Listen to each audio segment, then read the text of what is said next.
बोलो लड्डू गोपाल की जय। तो शुरू करते हैं दूसरा अध्याय, कार्तिक मास का दूसरा अध्याय। पहले संकीर्तन। ओम नमो भगवते वासुदेवाय। ओम नमो भगवते वासुदेवाय। वासुदेवाय प्रभु वासुदेवाय। कृष्ण देवाय प्रभु कृष्ण देवाय। ओम नमो भगवते वासुदेवाय। ओम नमो भगवते वासुदेवाय। वासुदेवाय प्रभु वासुदेवाय।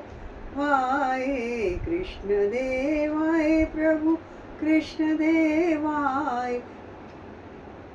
हरि ओम नमो भगवते वासुदेवाय। बोलो विष्णु भगवान की जय। श्री कृष्ण भगवान बोले, हे प्रिय, जब गुणवंती ने राक्षस द्वारा अपने पिता और पति का मरना सुना तो दुखी हुई और रुदन करने लगी। हे स्वामी, हे पिता, आप मुझे छोड़कर कहाँ चले गए? मैं आपके बिना क्या करूं? अब मेरे भोजन वस्त्र का प्रबंध कौन करेगा? अब मैं किसकी शरण लूं? विधाता का मेरे ऊपर कोप हुआ, अब मैं कैसे जीऊं? श्री कृष्ण जी बोले, कुकरी के समान विलाप करती हुई, हवा से हिलते हुए बेल के पत्ते की तरह कांपती हुई पृथ्वी पर गिर पड़ी। थोड़ी देर में सावधान होने पर फिर विलाप करने लगी और शोक समुद्र में डूब गई। उस गुणवंती ने घर की सब वस्तुएं बेचकर यथा विधि से अपने पति की पारलौकिक क्रिया की। उसी नगरी में विष्णु भगवान की भक्ति में तत्पर होकर इंद्रियों को वश में कर शांति से रहने लगी और रमण तक एकादशी और कार्तिक मास के व्रत आदि करती रही। हे प्रिय, यह दोनों व्रत मुझे अत्यंत प्रिय है, जिसके करने से भोग और मोक्ष की प्राप्ति होती है, पुत्र और संपत्ति मिलती है। कार्तिक की तुला राशि पर सूर्य निकलने पर महापापी जो भी प्रातः काल स्नान करते हैं वे भी मुक्ति को प्राप्त होते हैं। जो मनुष्य स्नान, जागरण, दीप दान और तुलसी का पालन करते हैं वे विष्णु के रूप हैं।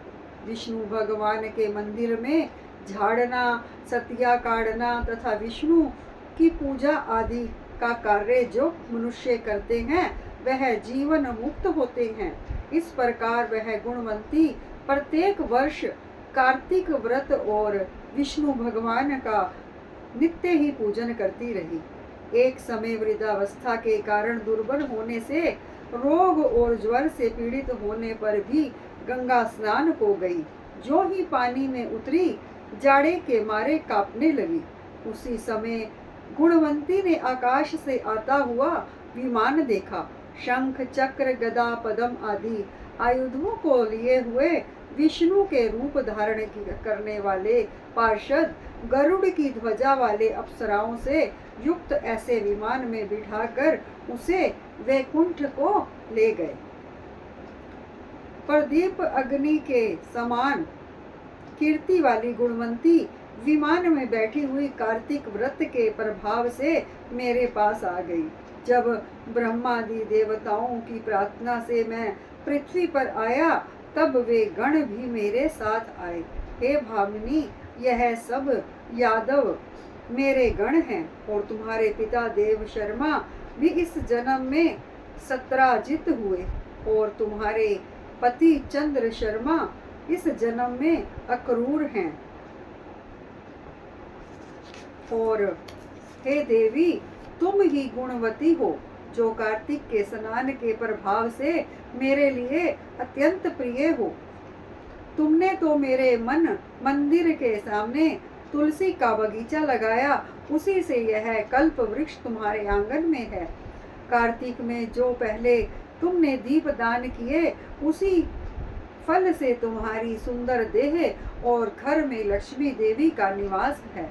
जो संपूर्ण व्रताधिपति स्वरूप भगवान के अर्पण किए थे, इसीलिए तुम मेरी पत्नी बनी हो। और तुमने जन्म मृत्यु तक जो कार्तिक व्रत उपवास किए हैं, इससे तुम्हारा वियोग मुझसे कदापि नहीं होता। इसी प्रकार कार्तिक में व्रत करने वाले तुम्हारे समान मेरे प्रिय होंगे। सूत जी बोले, सत्यभामा जी अपने पूर्व जन्म का सब हाल जानकर बड़ी प्रसन्न हुई। बोलो विष्णु भगवान की जय। ओम नमो शिवा। ओम नमो भगवते वासुदेवाय। ओम नमो भगवते वासुदेवाय। वासुदेवाय हरि वासुदेवाय। कृष्ण देवाय प्रभु कृष्ण देवाय। ओम नमो भगवते वासुदेवाय। ओम नमो भगवते वासुदेवाय। वासुदेवाय हरि वासुदेवाय।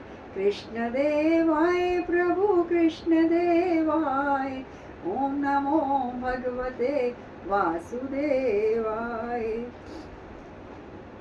बोलो कृष्ण भगवान की जय। बोलो लड्डू गोपाल की जय। कार्तिक महात्मा की जय।